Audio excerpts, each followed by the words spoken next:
Here comes Sharon. Hi, Sharon. Hey, Martha. How are you today? Good. I'm doing great. How about yourself? I'm good. I'm sitting here looking at your book, Oh, Low great. Power FM for Dummies. That's And we talked about it a while back before the window even opened, which was very brief for people, not people, institutions. I was just explaining that to our listeners that you have to be a not-for-profit educational institution to apply for a low-power FM license. And that happened. We had 1 week back in November when institutions across the country applied. And do you happen to know how many I think it was around applied? 1,300 organizations applied, somewhere around there. Okay. Yeah. And roughly the same got licenses, although I guess some are still undecided because they're in these groups where there's competing claims to the same frequency. Yes. Or, well, I don't know if claims is the right word, but maybe you could explain that a little bit. Well, they're trying to go for the same airspace. And obviously in radio, you can only have one station broadcasting on each frequency. Otherwise, it's too much interference to understand anything at all. So what's happening is that there's a number of stations that applied for the same frequency or neighboring frequency or something like that, so that if the FCC granted them all, there would be interference. So they're now in what's called MX groups, mixed groups, mutually exclusive groups, that if one of those stations is granted, the other ones cannot be. So right now they're negotiating which one of those stations can be granted, and some of them are trying to kind of escape their MX group by moving to different frequencies or moving their antenna location to a different spot. So that's kind of the key phase that we're in right now, where those MX groups are trying to work it out before the FCC works it out for them. And if the FCC works it out for them, it will just go to the oldest group. The oldest group, essentially, that's their choosing system. Okay. Right. But I guess there's various reasons why even that oldest group might like to negotiate. Not the least of which is that it's a huge responsibility to run a radio station. And actually, it's kind of required for you to be there for your community in times of emergency. And so I'm sitting here in the audio garden contemplating these things as Listen and Be Heard Radio has acquired its permission to construct. Congratulations. That is so exciting, Martha. Really Thank you. WLBH. We acquired our call letters as well. And so I imagine that I am not the only one who has pulled my LPFM, Low Power FM for Dummies, back off the bookshelf and gotten to now chapter 4. And I'm kind of scratching my head and saying, okay, I have a lot. I have 3 years to accomplish this task. And I'm saying I, but I have to reiterate, it's actually a we.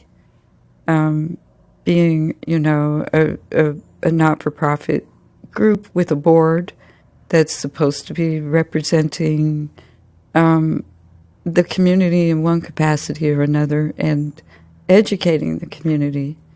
And so Listen and Be Heard Radio has made its mission statement around cultural literacy, encouraging people to read, and so a major portion, although really not exclusively, will be about books and literature and spoken word and that type of programming.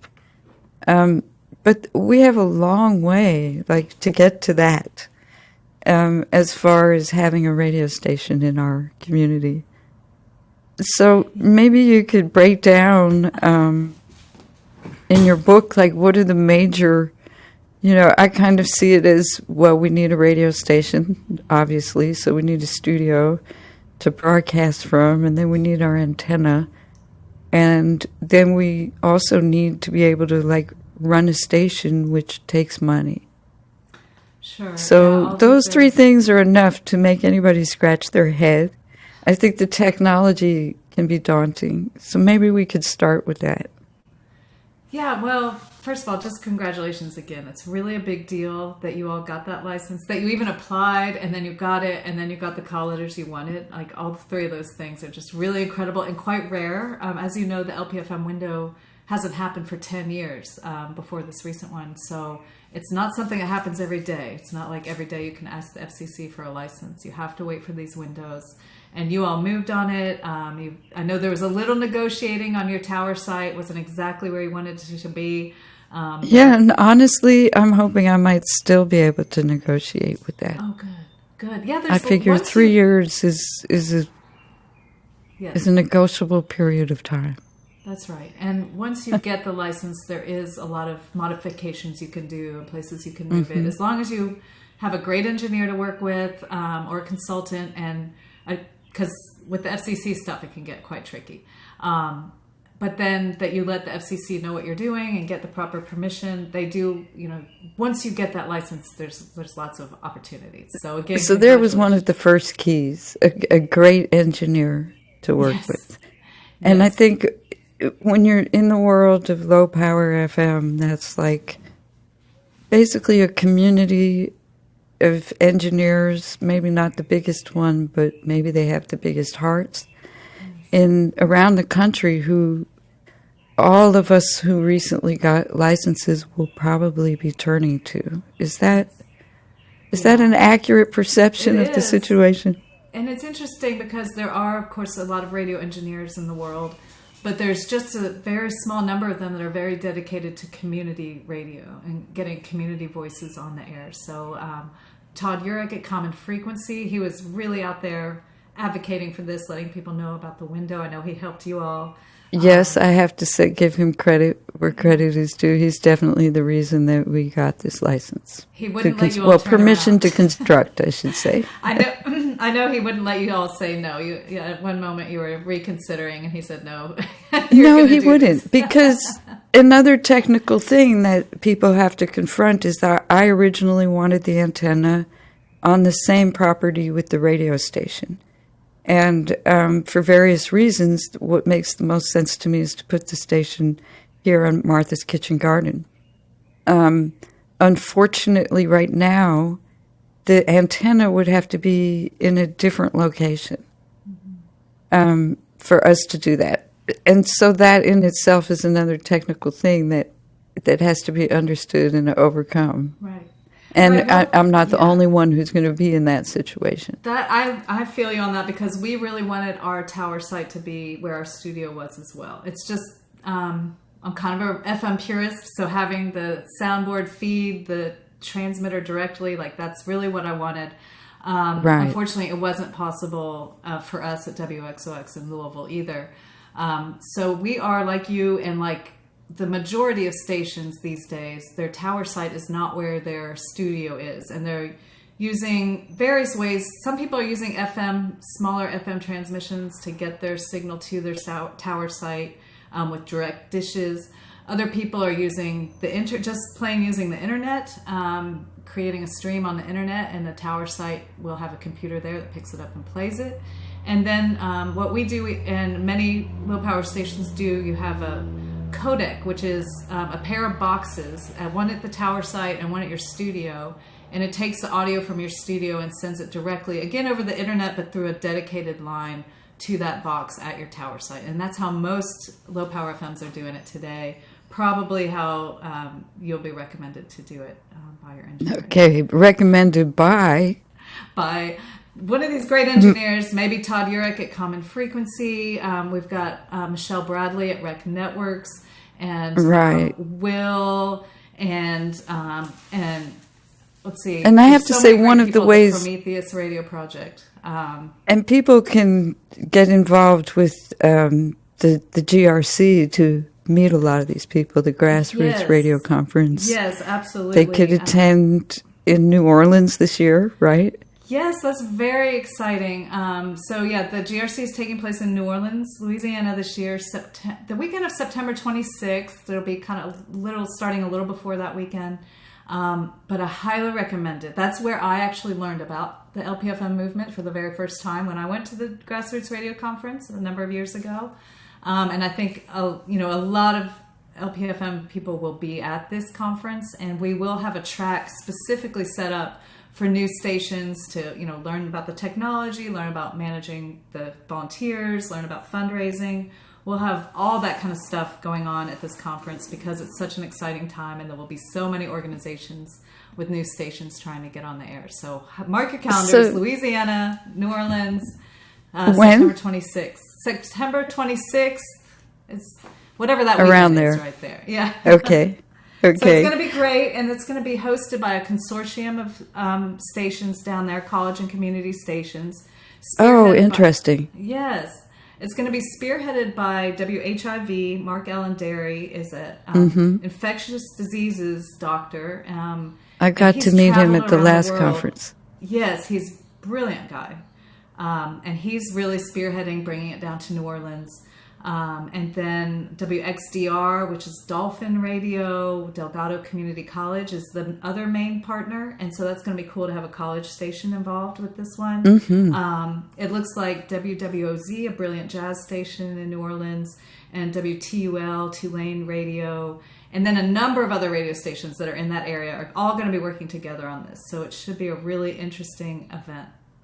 And a tremendous opportunity, I think, for those stations, those institutions that are grappling with the same things that we are here about how to just get on our feet and get a station, a viable station going. Yeah. So, and I know it's a little nerve-wracking, but hopefully at this conference, again, Will and Pablito from the Prometheus Radio Project, I wanted to shout out to them. They've been a great, source of information. I'm sure that the Prometheus Radio Project will have a track, specific and some events specifically for the LPFM stations at that. I know we'll be having a, low power FM for dummies type of roundtable where we'll have a bunch of different low power stations that have done it to be there to encourage you that you can, because I know it's very daunting right now, but if you just take it one step at a time, you can do it. There's a reason that Wiley came to you to publish this book.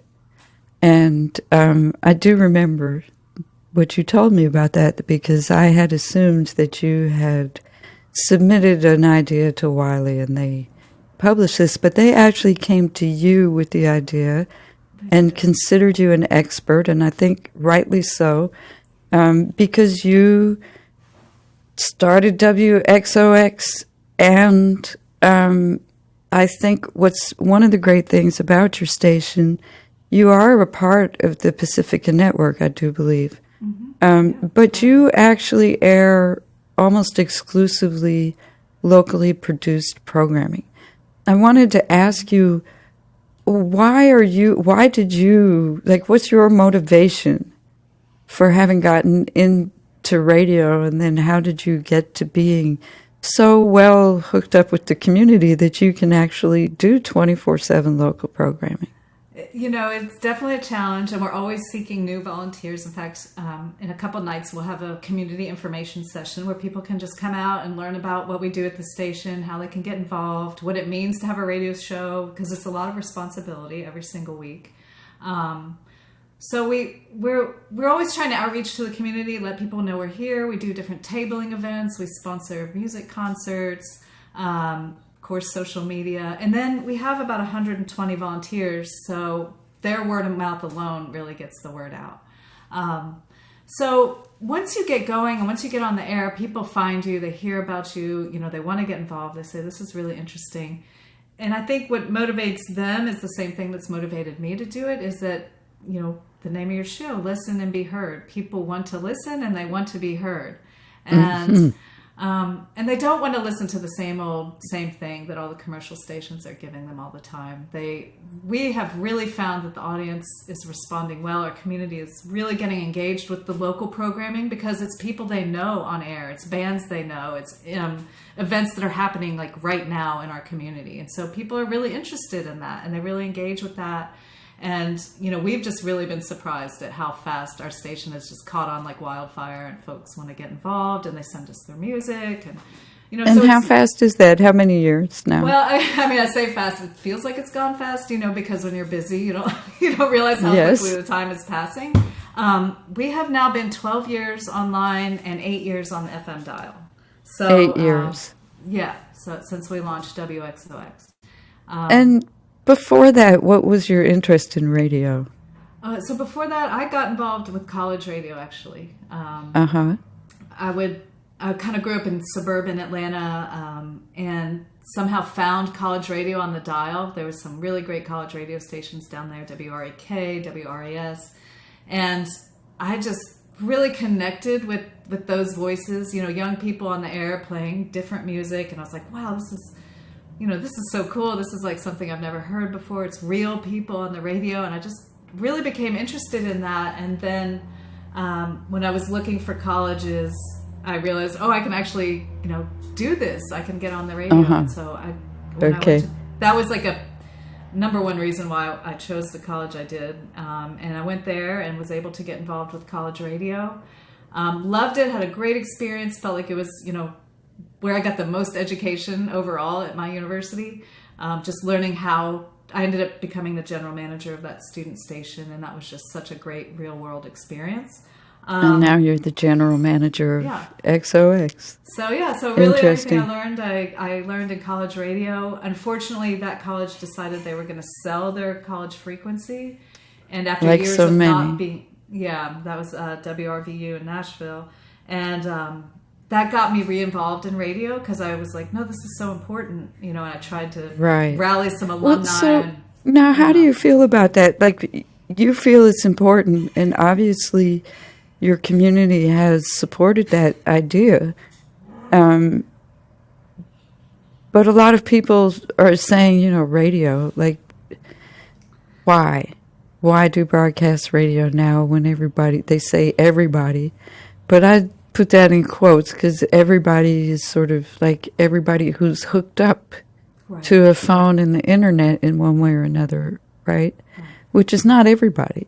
No, it's but not. I think even those people, like I was surprised that my 20-year-old son and some of his friends, they listen to the radio in the car, even though they have all these other options, Well, it's right there. It's so immediate. So what do you think, though, about the future of broadcast radio? Well, I like to think about this. It's so interesting to me that when we started our online stream 12 years ago, people were literally like, why are you doing that? And they were like, well, I'll tune it in, but nobody's going to listen online. Nobody listens on their computer. And I can't tell you how often we heard that. And we were like, well, just try it out, see what you think. Right. And then people would be like, then they'd come to us and be like, wow, this is so cool. I'm like walking down at the river. I've got my phone. I'm listening to your station. And so, immediately you could tell that people were liking it, but it just wasn't happening at that time. And they were all like, everybody's like, well, if you were on the FM, I'd listen, blah, blah, blah. But it's so interesting now, that just over a decade seems later, to have flipped.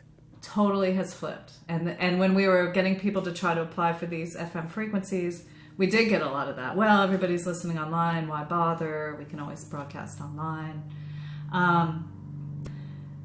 The answer, there's so a now lot you're of answers, for why radio is still relevant. And I could really go on and on this theme, but quickly I would say that one, what you mentioned is that the entire population is not connected like we think they are, or that in certain social circles seem to think everybody is. Make assumptions about, there's a lot of our population that still depends on that radio, that the transmission is free to send out and to receive once you get the technology and whatever.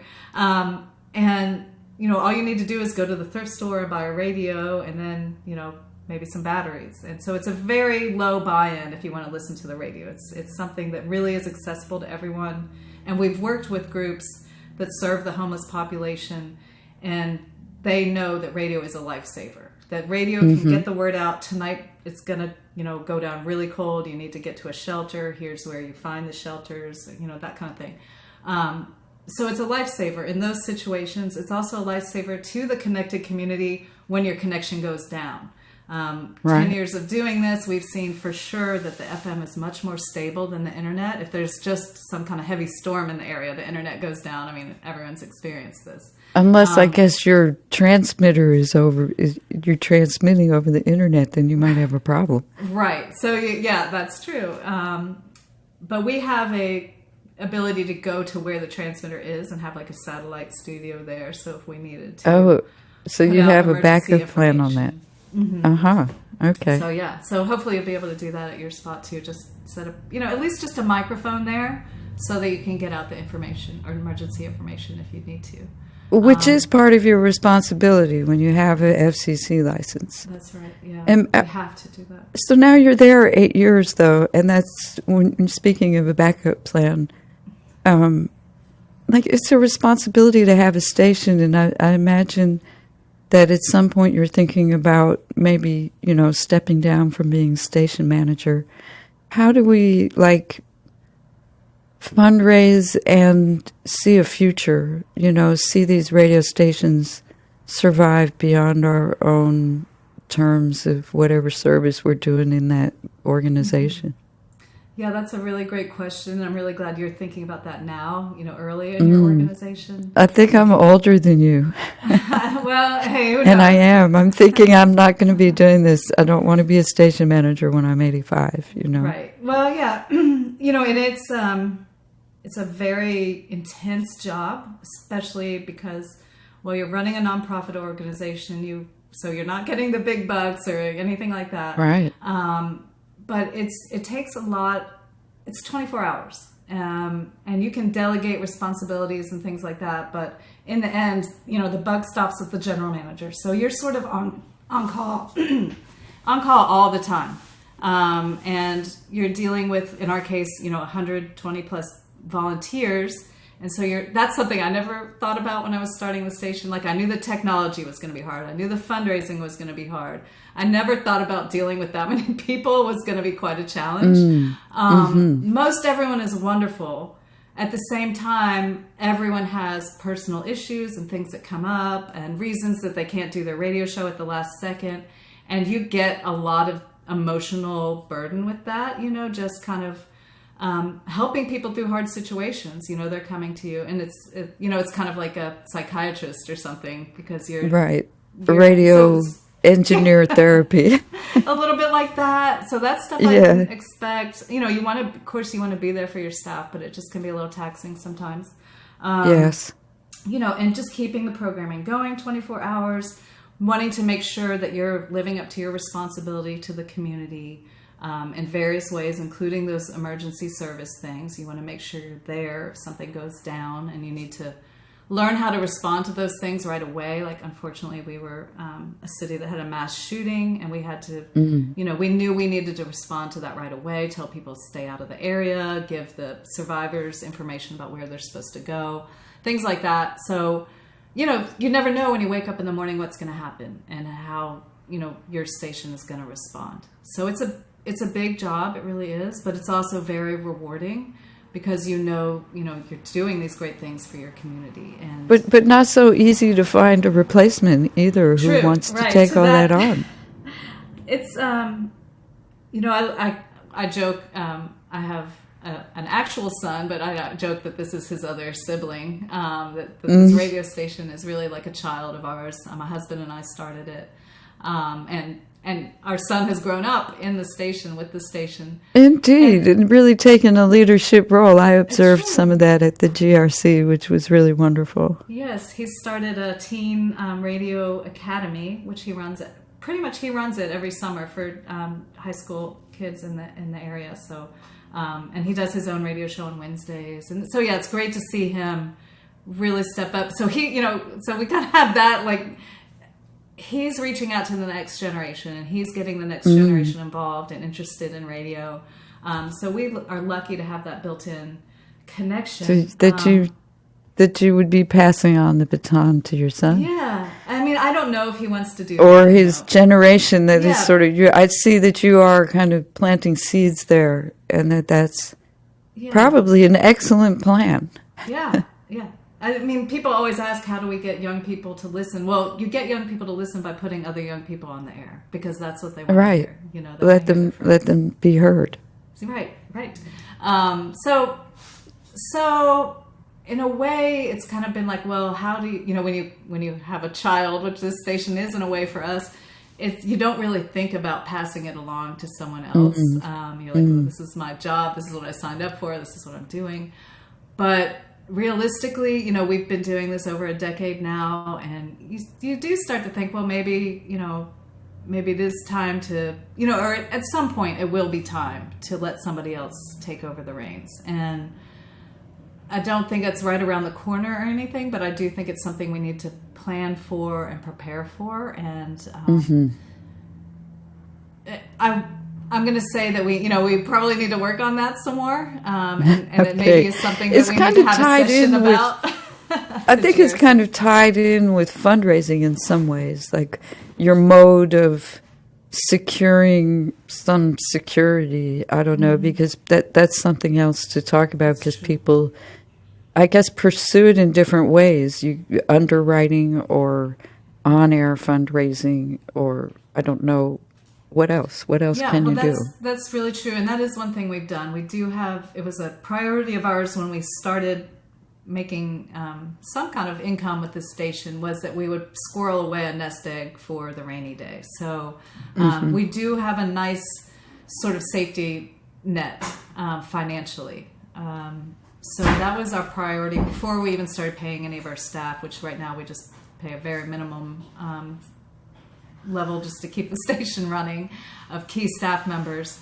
And then the majority of our, expenses include music licensing, utilities, insurance is quite high, all those things. So, there's constantly expenses. And the first thing you have to do as a LPFM station is figure out how you're going to cover those expenses. How are you going to fundraise for the equipment you need? Because you can't have a station without the equipment.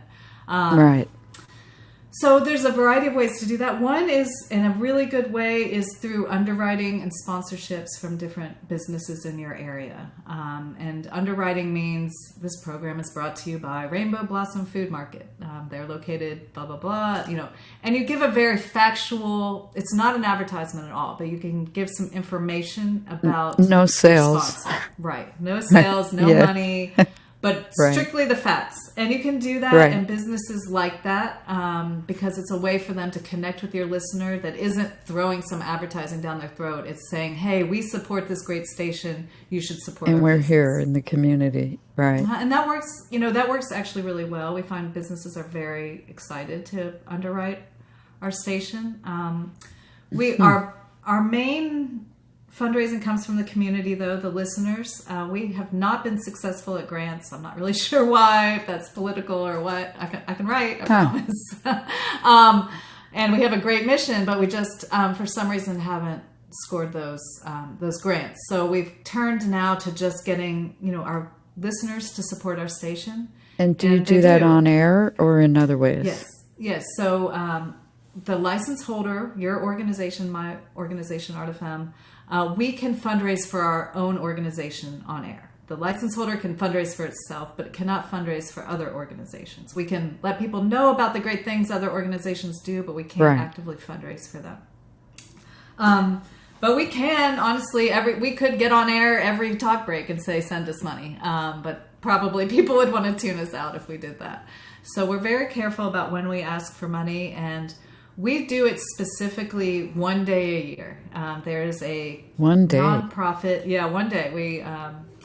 We like literally focus on this one day, but we build people up in the months and weeks ahead. And it's a project called Give for Good Louisville, run by the Community Foundation here in Louisville. And it's basically a friendly competition amongst local nonprofits to see who can make the most money in that one day. And then there's prizes throughout the day, if you get the most donors during a certain time period and all this kind of stuff. So we specifically just tell our donors, wait for that day and it will make your donation go further. And we just hit it really hard on that one day because we want to concentrate on our programming and, making our station sound good.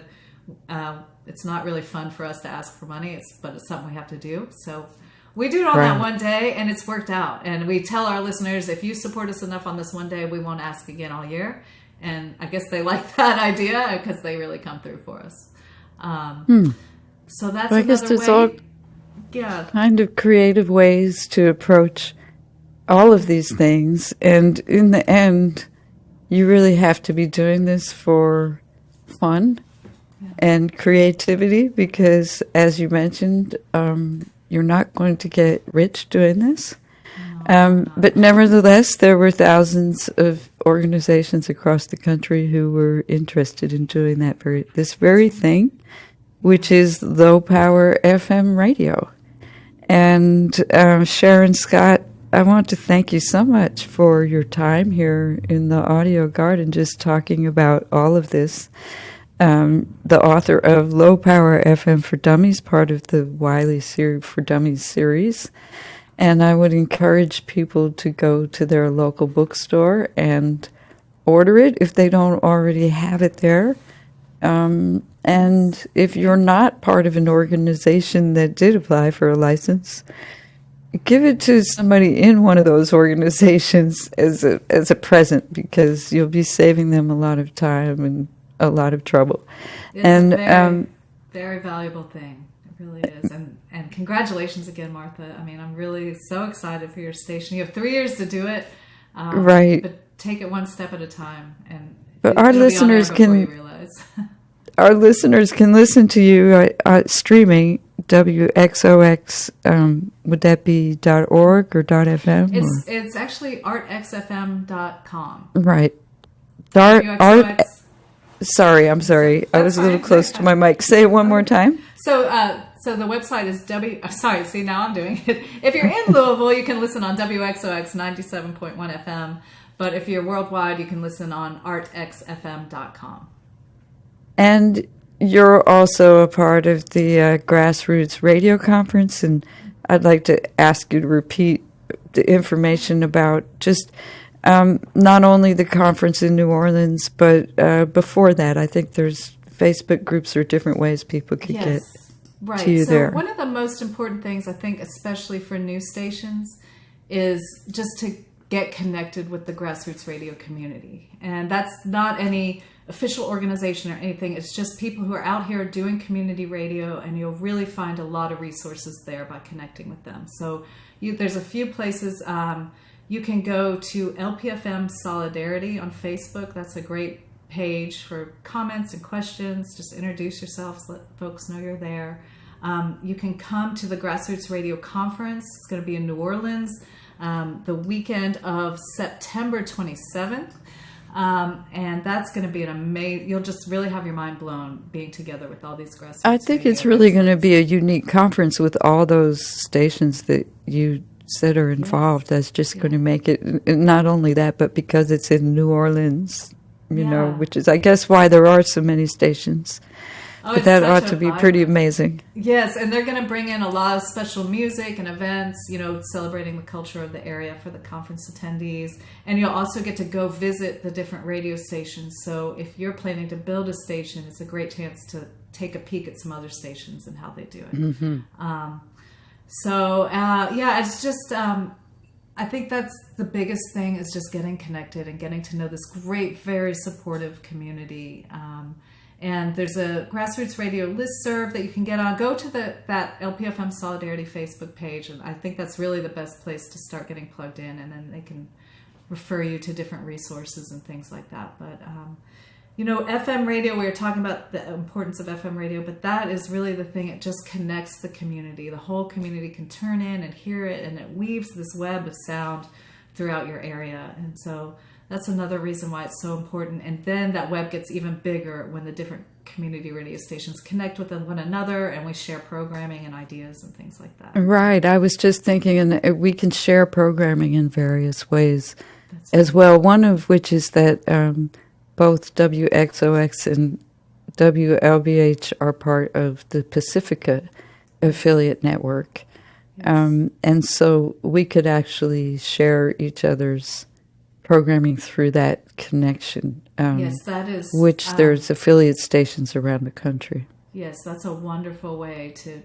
We pick up when we can't have a local DJ, we do pick up some national shows from that Pacifica audio port where Listen and Be Heard is found, and we've been able to air your episodes a few times. And that's, I think, a really neat way also. You convinced me, Martha, actually in our conversations, that it's actually really cool to rebroadcast some national program. Even though it's amazing to focus on your local community, amplifying local voices, it's also nice to give your local community access to these things happening in other communities. So I've kind of got a new attitude about that. I really appreciate that. And I think, it's still, very grassroots produced programming. So there's nothing commercial or anything about it. But you're hearing from different people in different parts of the country, and that's really important too. Yeah, we're not alone. Right. We're part of a larger community. That's right. Yes. And that's really what it's all about. Thank you. Thank you so much, Sharon. I really appreciate the conversation today. Thank you, Martha. I really enjoyed it. It's been wonderful. I hope to see you in New Orleans, actually. That should be, if possible, it should be great fun. Yeah, I'll be there. Okay, you take care. Thank you so much. Good luck with everything. Thank you. Bye-bye.